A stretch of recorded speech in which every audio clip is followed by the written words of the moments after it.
નમસ્કાર કલમ યુદ્ધ સમાચારની સાથે હું છું આપની સાથે પાયલ બામભણિયા। તો જોઈએ આજના મહત્વના સમાચારમાં।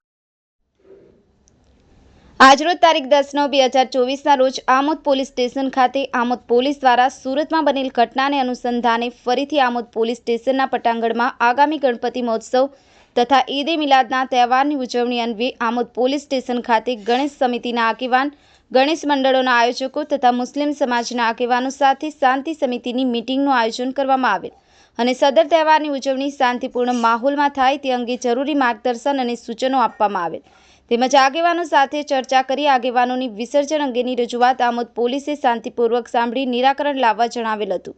સફીક બાપુ, કલમ યુદ્ધ સમાચાર, આમોદ। મંડળના સભ્યો, તમામ સમાજના સભ્યો આ બધાને આપણા ભરૂચ એસપી સાહેબ તરફથી ખાસ સંદેશો છે, આમોદ પોલીસ સ્ટેશન તરફથી પણ સંદેશો છે કે આપણે આપણા વિસ્તારમાં શાંતિ જળવાય।